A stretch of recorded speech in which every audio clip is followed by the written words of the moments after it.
Hello. Whoa, that's loud. Hello. Welcome to you all. Thank you for joining me on the Eric St. Joe podcast from the Baldwin Ace Hardware Fear Bunker studio. Baldwin Ace Hardware, a beacon of DIY awesomeness. Jesus. I sound like a moron in the open. Awesomeness. God. Slow down, ding dong. Okay. Baldwin Ace Hardware, a beacon of DIY awesomeness in the Northland. Just a matter of days, I'm going to be in my little Armenian utopia. Glendale, California. One of the largest collections of Armenians in one place. My people. Me with my cousin Mary and her husband Harry. That's right, Mary and Harry. Rafi's Place is a restaurant full of Armenians. I'm serious. You just sit down there and everybody looks like me. Huge nose, bushy eyebrows, short, average height, like 5'6". In December of 1993, under the ownership of Rafik Bakjanian, Rafi's Place opened as one of many small businesses surrounding a quaint courtyard. My God. If you are into Persian, Middle Eastern food, this is it. I'm going to Los Angeles on Wednesday with my wife, visit my family. I've got both sides of my family. My dad's side, that's the Armenians, and my mom's side, all of my other cousins. I don't know what they are. It doesn't matter. This is going to be incredible.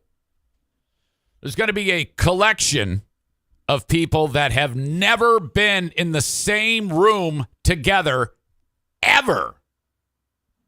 So that's huge. Okay, real family affair going on here. But Mary, my cousin on the Armenian side, she took me to Rafi's. You got to check this out. This is Rafi's. Serving the highest quality Persian cuisine since 1993. In fact, there's a sign on the door. It's even... This is how your food is served, like this. And I know what you're used to, so you might be like, well, this looks like shit. It's not, though. It's really fantastic. In fact, it does kind of look like an abortion or perhaps after birth. Like after Rihanna has her baby, the next thing that's going to fly out of her is going to look more appetizing than what you see here. But this is spectacular. Trust me on this. See, it says, in the news, see what the media has to say about us. So you know it's great. And by the way, no silverware. You don't even have silverware. You just put all the shit like on some of that bread, you know, and you just kind of wrap it. And it's, everybody eats with their hands. It's awesome. You're like, Eric, this does not sound good. Here's the menu. You know, you can get ashi rashta. You can get shrazi salad. I'm looking for an image of everybody seated there. Well, there's no point in searching around for it. I don't have it. But when you're all seated at the table, like you and your party, and then, you know, everybody else in the restaurant, we all look the fucking same. You've heard people with that horrible thing, all black guys look the same. Armenians, it's even worse. Huge nose, square head, little, fucking ghoulish looking. So we're all going to be there. And then Diana is going to be the unicorn because of the red hair. Oh. Sam the Jew says, damn it, I want whatever it is. I know. So that's good. I'm serious, man. I'm looking forward to seeing all these people, but it's the experience of eating at Rafi's place. I will get pictures. I will update you on the food. That is slated for Friday evening at Rafi's place. Fucking A, man. So the Queen of the Forest and I leave Wednesday night. This is a short work week for your old pal Eric Zane. Monday, Tuesday, Wednesday shows. Amanda says, I just realized I don't think Zane's kids look Armenian. No. Yeah, I haven't made enough pictures of Madison available, and she's kind of a little bit more private than Jackie. Madison does. We have identical noses. And she's in that, Dad, I don't like my nose. I go, your nose is beautiful. She actually, even though she only has 1/4 Armenian in her, she actually looks Armenian. Jacqueline does not. They don't even look like sisters, frankly. Jim does not at all. Madison, absolutely. All right. So, where was I? Take off on Wednesday. So you have a Monday, Tuesday, Wednesday shows. I will have the so-called Not the Best of the Eric Zane Show podcast on the free platform Thursday, Friday, Monday. And also something special on Patreon while I'm away. All right? So there'll be plenty of stuff for you to listen to. Just won't be like live. Well, it won't be like current. But that's okay. Whatever. Whew. Yesterday, it was Super Bowl party time. We recently, our Friday family dinners we have really, really amped up the family atmosphere because for the longest time, it was just Eric, Diana, the NFK, everybody except Jim, my oldest, his wife, Aubrey, and the grandkids. And for the longest time, it was like, well, Rowan is at a stage, my youngest of the two, the younger grandson, he has autism. And there were some, he was scared of the dogs, and sensory issues are, big problems for kids with autism. So, there was some trepidation and fear, but we worked past it. So now, and in the consistently evolving, changing landscape of autism, I'm learning the child, a lot of times like a light switch, things can evolve in the personality of the young person. So lately, he has been figuring it out in his own little noggin. And so that means we all get to hang out together. So now it's like Sunday dinner is packed. Packed. Oh, so fantastic. And it's loud. Oh my God, is it loud? And it's fantastic. And I love it. I love it. I don't want to give the wrong idea that I don't like that. I adore the fact that there's kids running around having fun. Drawing pictures. Papa, look what I did for you. Awesome. Let's put it on the fridge. It's like so grand. I can't tell you enough how fantastic it is. And it is really, really spectacular. So, we had a Super Bowl party like no other Super Bowl party. Yeah, we had the shrimp there. We had the Jets pizza. We even went with the barbecue chicken pizza, which is really, really underrated. God, I love that. And then the deep dish, regular pepperoni, had the cheese pizza for the kids. We had boneless and regular wings. Oh, my God. I had to be very careful not to eat like a cock. But I kind of did. But lately I've been kind of like trying to turn this around on the eating. So, like 2 or 3 wings, no big deal. And then a couple of pieces of pizza, wanted a third, did not. And then Diana, of course, makes a cake. We have almost like a birthday cake Super Bowl birthday cake. Are you kidding me? All right, fuck it. All right, let's go. Let's eat. Let's go. And, man, we're like grabbing chairs out of portions in the house that I didn't even know we had chairs to all crowd around this TV and watch this fucking game. Let's cut to the most important thing. The Eagles were robbed. There, I said it. Audio check, video check. Let's get into it. This is the most savage bit of bullshit in the history of the world. In a game where the performances by the players were dominating. It was just fantastic. You've got these two amazing quarterbacks. The story of Mahomes playing on a wounded stick, yet still just lighting it up. That run late, man, when he was like limping down the field, it was incredible. And then Jalen Hurts.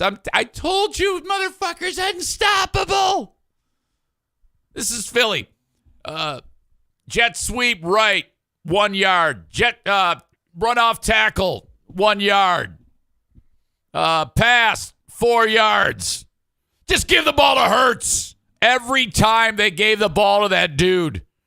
Why would you? I mean, they should have like 5 plays on that team. And it's all involving Hurts. Somehow get that guy the ball. Unbelievable.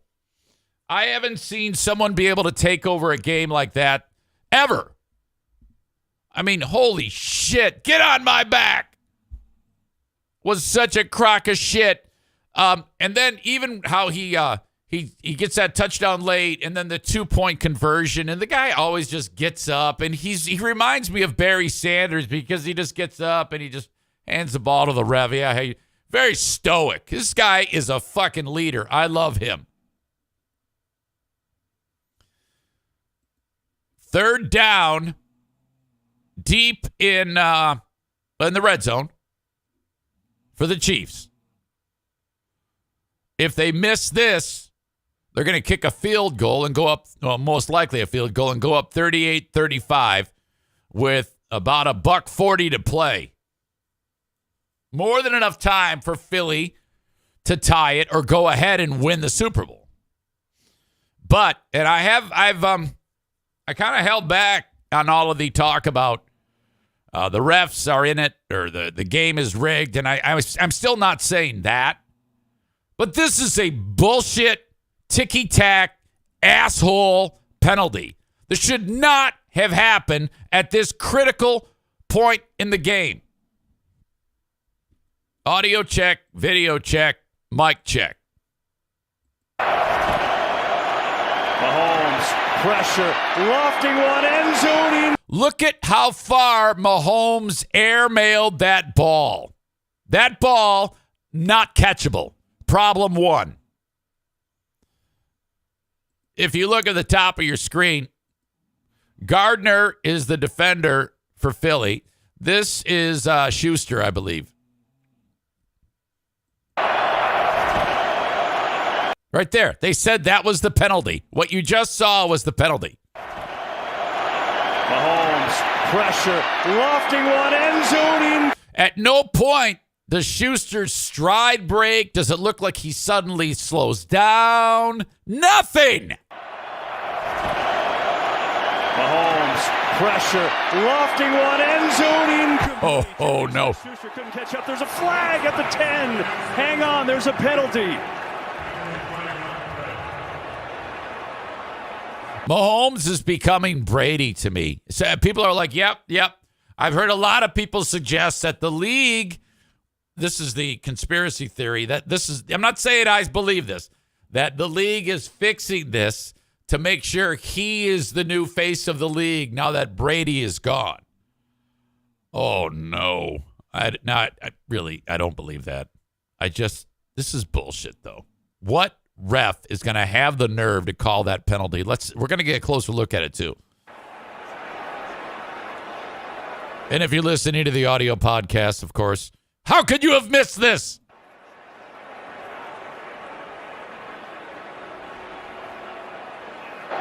Prior to the pass, holding, number 24, defense, 5-yard penalty, automatic, first down. Yeah, that's worst case scenario. You'll see James Bradbury, they're going to say he grabs him. Okay, now the right hand goes around him. The left hand touches the jersey, but you don't see, like, pulling. He just puts it on there, and then he immediately opens his hand. You'll see. I'm frame by frame in it as best I can. James Bradbury. That? Okay, when I'm looking at that in freeze frame, it 100% looks like a hold. They're going to say he grabs him. But He's got his left. no, and when I'm watching it in real time, it doesn't look at all like a hold. Penalty, automatic, first down. Yeah, that's worst case scenario. You'll see James Bradbury, they're going to say he grabs him. He's got his left hand on his back. I don't know. Mike, listen. I think on this stage, I think you let him play. Obviously, Mahomes thought he's... Whoever this guy is, this announcer, he's like, oh, yeah, you see, that's going to, all that does is really adds fuel to the fire for Philly fan who are saying, yeah, what the fuck? Stage.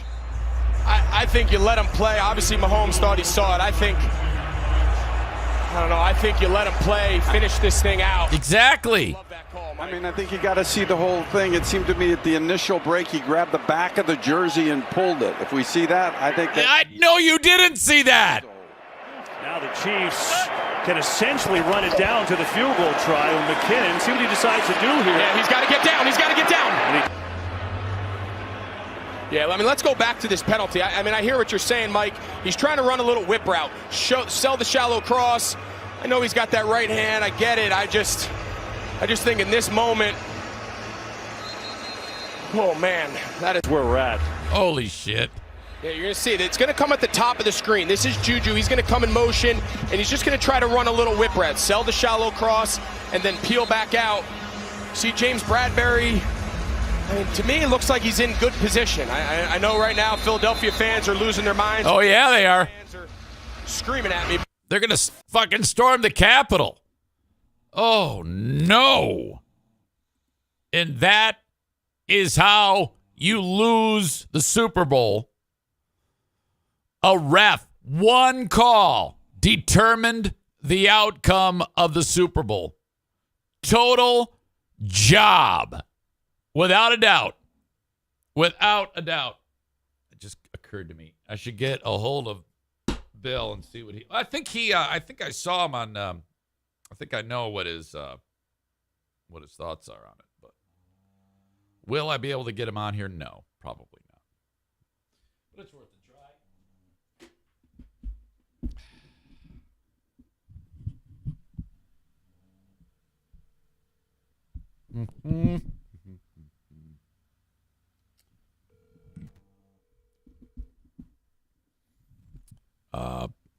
Corey says Philly fans are dirty trash people, so it's okay. Come on now. Oh, fuck. I think he's avoiding me. Yeah, the Philly guy, last one, who ate horse shit the last time they won. He represents all Eagles fans. Well, whatever. Tyler indicates, yeah, he barely grabbed that jersey. It clearly had zero effect on his movement. NFL press release in a few days. Quote, yeah, I guess we kind of blew that call. Meh, our bad. Whoopsie. Smell you later. Greg Olson is the guy. Kenny says it was a BS call every time the Titans play the Chiefs. There's some calls like that in favor of the Chiefs. Well, now that all that's going to do is fuel the fire about a NFL conspiracy. What a crock of shit. My God. That was awful. That was awful. And then they just bled the clock. I hate that it had to end that way. commercials. I didn't see a ton of commercials. I saw one for a Nike movie. What the fucking one with Matt Damon and Ben Affleck? And I can't believe Ben Affleck on that movie preview. He looked just like Phil Knight with that stupid hair. It was. I want to go see it just to marvel at what they did to his hair. The Bud Light Hold Music commercial. Oh, that was the one with Whiplash drum guy, Miles Teller, and his wife. That was funny. And the Frenchie Bulldog was on that one. There was more than one Frenchie during the ads. There was a Gutfield ad on Fox with a Frenchie. The Blue Moon one was funny. Didn't see it. Paul says, let's hear Rick from TC Paintball's opinion on it. Not a bad idea. I like Rick. Incoming. Probably taking his kids to school or something. You know him.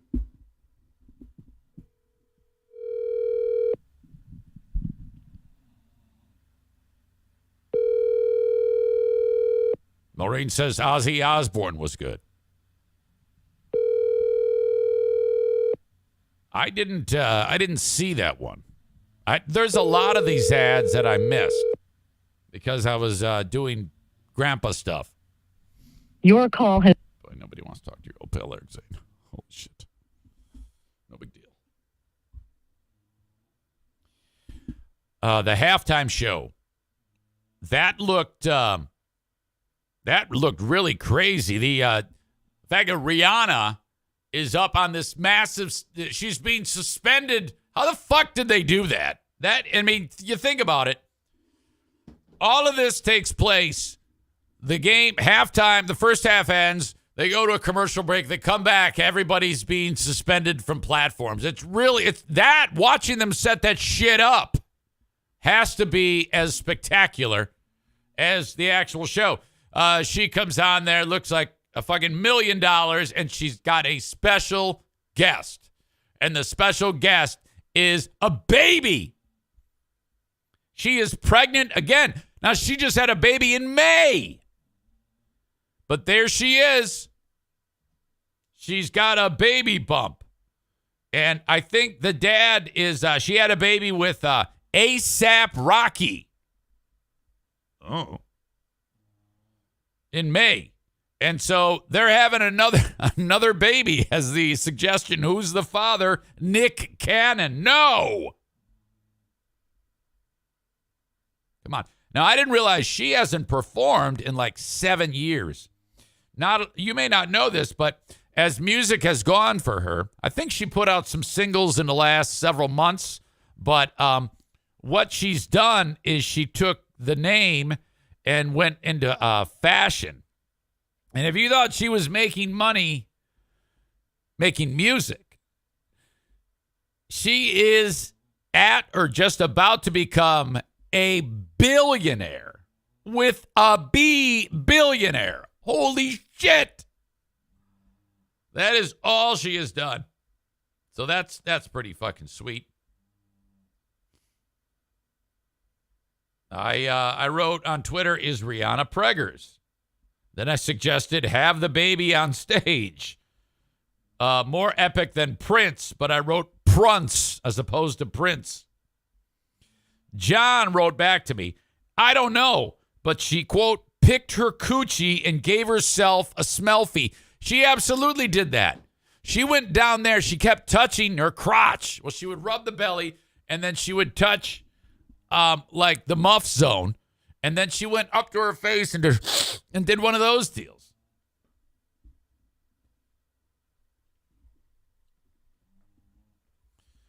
All right. So that's interesting. She sang. She did great. Awesome. Loved it. You know, to me, it's not much of a show.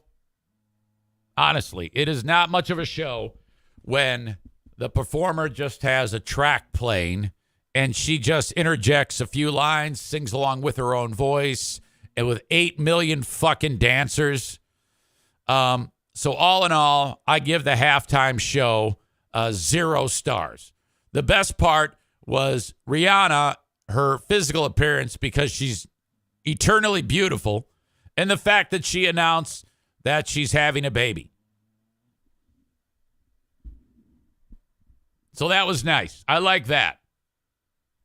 But as far as music, it's horrible. It's some of the worst music you're ever going to hear. It's just horrible. You had Guy with the guitar singing America the Beautiful. He was pretty good. I don't know who the fuck he was. And then Chris Stapleton doing the anthem. That made the coach of the Eagles cry. What the fuck? What are you doing crying? What is going on? Now, if there was like a terror attack, like the day before or something like that, then I could see it. If this was the first game, after 9/11 or something like that. He was crying before the game got started. I should probably get that. Super Bowl National Anthem 2023. Video. Chris Stapleton brings the crowd to tears.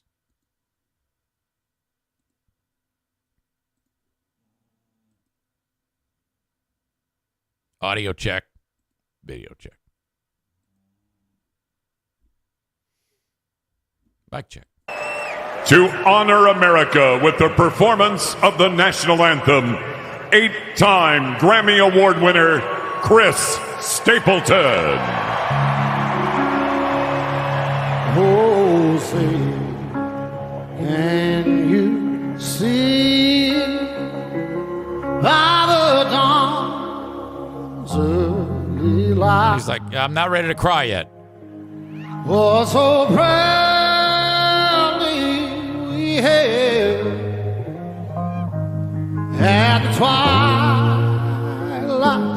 last gleaming, whose broad stripes and bright stars. Look at that inclusivity. You see that? You had the military members dressed in rainbow colors. So they're saying, yes, let's join the military and be gay.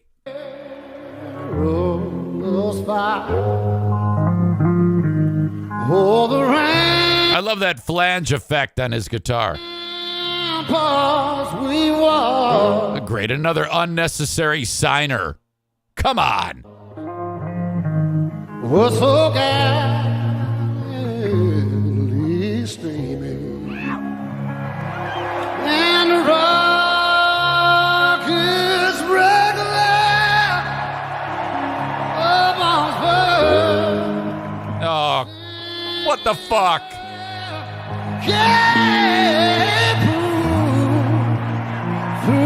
Was he Dick Vermeil? Fucking knock it off. Get it together. I wish I had that drop that we used to play. We've all got problems, pussy. Get used to it. Was still there. Oh, say, does that star-spangled banner yet wave? Oh, the land of the free and the home of the brave.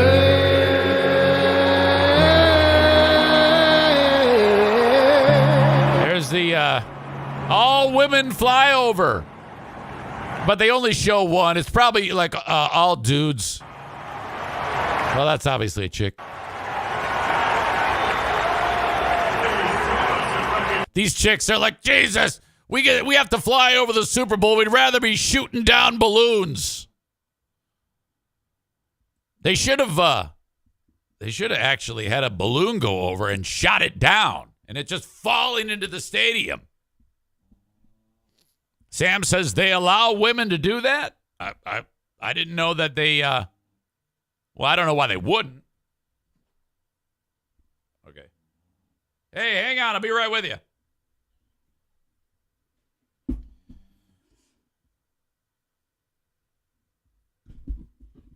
Oh shit. Okay, I got this. Okay. How shitty was that call in the Super Bowl, Rick, from TC Paintball? It tainted it a little bit, didn't it? So mad to see that call. Yeah, I didn't. That was rough. I mean, you can make a lot of calls on a lot of plays, and that one just looked like incidental contact to me. It was a bad throw. It was over his head. Doesn't matter if he was touched or not. He was not catching up with that ball. He was uncatchable. Cost them the Super Bowl. I mean, my God, such a great game. You know, you got Mahomes, Hurt, still killing it. Hurts, I'm sorry, and then Jalen Hurts is unstoppable. Both those quarterbacks played really well, man. That was a lot of fun to watch if you like offensive football. Well, you know, I can't. Can you imagine if us as Lions fans? I mean, that last penalty there is what would happen to the Lions. It is. I mean, I remember a game against Dallas where there was no pass interference on a time when we were trying to come back against them, and it was one of those you're kind of left feeling empty, like, you know, we really missed out there. I wasn't a big fan of either team, so I don't give a shit that much, but I hate to see a call like that, a human decision, come down to, who's going to win and lose the biggest game, on the planet. That was kind of rough. It was, I feel like both teams really played a good game. So we were just playing a clip of Chris Stapleton singing the anthem, and then Sirianni, the coach of the Eagles, was crying. And because of, I guess, he was moved emotionally, and that was before the game. And Corey writes, all the Eagles fans are saying he was crying because he knew the script where he loses. That's like the buzzword, is like the scripted NFL. Yeah. I hate it. Because I believe in the purity of it, and it's not very pure anymore. Yeah, boy, that's just a disaster. But all right, well, that's that. Now we look to the draft. Yep, the offseason. All right, buddy. I just wanted to run it by you, see what you thought of the game. Yeah, no problem. Go Lions. Yeah, man. See ya. There you go. Go Lions is right. Go Lions is right. Kyle says women can fly planes. Wow, what's next? Driving cars and building bridges? Come on. Kenny says, I love how the announcer, Greg Olson, said, just let them play. Oh, it's true. Sam the Juice is saying, have you heard about the UFOs that have been getting shot down these past few days? Yes, that's why I was referencing that. There was, you had the first balloon, and then now there's 3 more things that have been shot down. And I don't know what they were. I think there might have been 2 balloons, and then there's 2 more. One was shot down, like in Michigan. If you can picture the shape of Michigan is, a mitten, and then down here on the west coast is Lake Michigan, and then on the right coast is Lake Huron, and at the top is the bridge, Mackinac Bridge. Just to the east of the bridge is where they shot down whatever it was, and everybody's blaming the Chinese, but I'm sure there's going to be some conspiracy theorists talking about, oh, it's a UFO. It was like, well, it was a UFO, but we don't know what the origin is. So who knows? Maybe it is an alien spacecraft. We just shot it down. Cole makes a great point that I was thinking about. Last week, it was too dangerous to shoot down over Montana. Now it's shoot down everything. Shoot down everything. Who cares? It's true. They're like, fuck it. Let's just shoot shit down. Oh, my God. Amanda says, oh, God, I just realized I'm going to have to hear about this at work because I work with a super MAGA conspiracy theorist. Oh, yeah. It's coming. It's coming, miss. One was over Canada, was shot down. And I don't know if Canada has their own Air Force. If they just like, hey, U.S., can you come shoot something down for us? But anyway, I think that the pilot who shot down, there's one dude who's shot down more than one, though. So that's been his job, is just shoot these slow-moving targets out of the sky. You know, I think the quickest way, for years we've been describing like all these weird images and videos of unidentified flying objects moving at a high rate of speed and whatnot, all these videos we've watched, you know. Yeah, I think if we do, you know, have a little bit of a devil-may-care attitude and just start shooting these fuckers down, that is a quicker way to get in touch with people concerning extraterrestrial life. They will no doubt respond on the planet. That is, okay, this is the way to bring the whole planet together. You want to settle the Ukraine-Russia war? The day that we shoot down aliens and then they decide to come after the planet is the day the world is on the same page. Okay? It's going to be a unified planet Earth with superpowers, U.S., Russia, China. North Korea has nuclear arms. We're all going to get together and fight just like that fucking movie Independence Day. I'm telling you. All right, hang on. I got to ban this guy. He's trying to sell shit on my page. No, we don't want to buy followers, idiot. Got to build it organically. That's the stupidest thing in the world. Buy followers. I'm not in this game to buy followers, you fuckface. All right. More in just a bit about the Super Bowl and shit that's been going on with me personally. I need to remind you that this first couple of segments here on the show brought to you by me. And if you're watching the show on Facebook, Twitter, and YouTube, I'm about to kick you out. But if you want the full show uninterrupted, you must go to twitch.tv/Eric Zane Live or download the Twitch app and search Eric Zane Live, all one word. That's what the Twitch spot is known as. Once you're there, establish your identity on Twitch so you can hang out with the group, leave comments, hit the follow button when you do all of this, and then subscribe with your Amazon Prime. You'll have to do that every month. When you subscribe with Amazon Prime, you are getting no commercials during the show. If you don't have Amazon Prime, you can pay a few bucks and take care of it that way, or don't. Just sit through the commercials when Amazon throws up a commercial or whatever. That's how it works. Doesn't cost you anything to follow on Twitch, though. Twitch.tv/Eric Zane Live. Sorry, O'Neill. All right. And as always, the audio podcast downloadable wherever you download shows. Boy, I cannot talk today. And follow me on Facebook, facebook.com/Eric Zane fan page. Twitch.tv/Eric Zane Live. Twitter @Eric Zane Show. Send an email if you want to chat on the Shoreliner Striping inbox. Eric@ericzaneshow.com.